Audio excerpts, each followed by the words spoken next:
In this video, we're going to be discussing the formation, the differences between, and some of the properties of chemical bonds.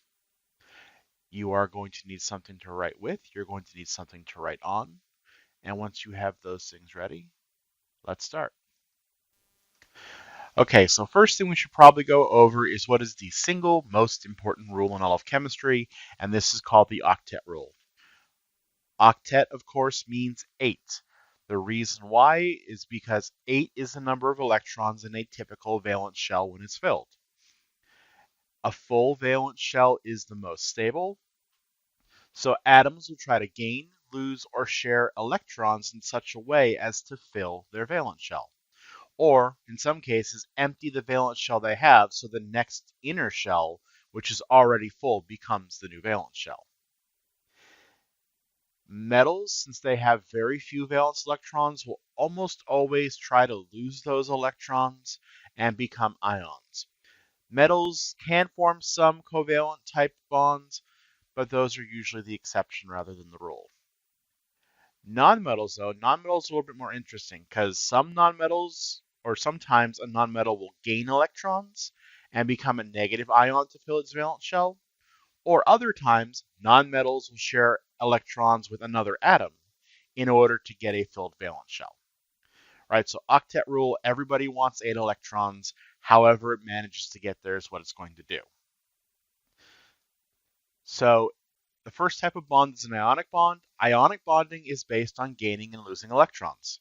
In an ionic bond, first thing that happens, the metal will lose some electrons and it becomes a positively charged ion. The nonmetal will gain those electrons, and that will make it a little bit negative.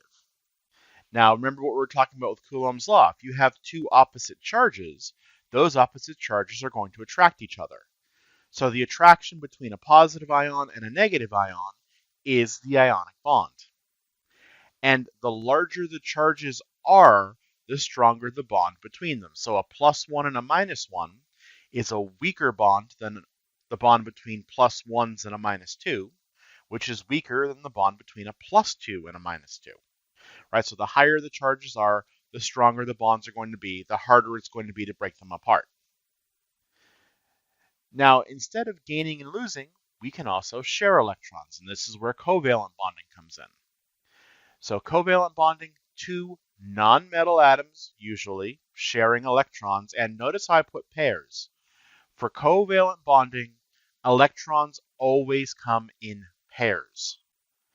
Now, these shared electron pairs between the two atoms count for both atoms when it comes to determining whether or not they have a filled octet.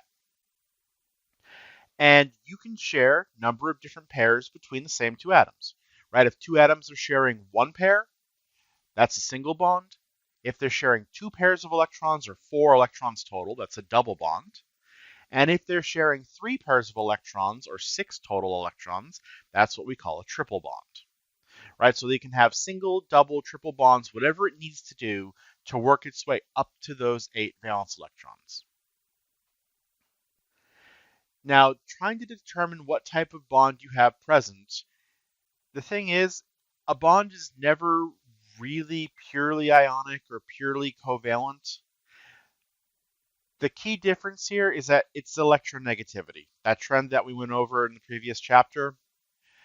The larger the difference in electronegativity between two atoms, the more likely one atom is to just take electrons from the other, which forms the ionic bond. So, large difference in electronegativity, usually we call it greater than 1.7, means the bond is more ionic than it is covalent. So we call it an ionic bond. Lower difference in electronegativity, the bond is more covalent, so we call it a covalent bond. But again, keep in mind, it's almost never 100% ionic or 100% covalent. It's usually somewhere in between. And to kind of muddy this a little bit more, we have what are called polar bonds. Polar bonds are a special type of covalent bond where the electrons that are being shared aren't shared equally. Okay, so if it's an unequal sharing, we have what's called a polar bond. Whenever you have two atoms with a different electronegativity value, the bond will be polar with one major exception. The carbon-hydrogen bond is always considered to be a nonpolar bond, so we don't have to worry about determining the polarity of that. But every other time you have two different elements, the bond will usually be polar. And again, the more polar the bond is, the higher the difference in electronegativity. What we have here is a water molecule. Water we know is polar. The reason why is because the hydrogen side of the bond, since it has a lower electronegativity, is a little bit more positive, and the oxygen side of the bond, which is higher electronegativity, is more negative. So positive side of the bond, negative side of the bond, that's what creates the polar bond. Okay, and the last thing I kind of want to go over are bond energy and bond length. Now, like we just said, the more pairs of electrons atoms will share, at least for covalent bonds, the stronger the attraction is going to be between those two atoms. So that stronger attraction, just like we were doing with Coulomb's law, means a couple of different things. First off, the stronger the attraction, the shorter the bond length, right? Bond length is just the distance between the two atoms' nuclei. So stronger attraction, shorter length. So triple bond is shorter than a double bond, is shorter than a single bond. And bond energy, also sometimes called bond enthalpy, is the amount of energy you need in order to break a bond. The stronger a bond is, the larger the bond energy, the harder it's going to be to break. Okay, so triple bond is hard to break, double bond is a little less hard, single bond, not very hard to break. And even for ionic bonds, again, the larger the charges you have, the higher the bond energy, the more you need in order to break it.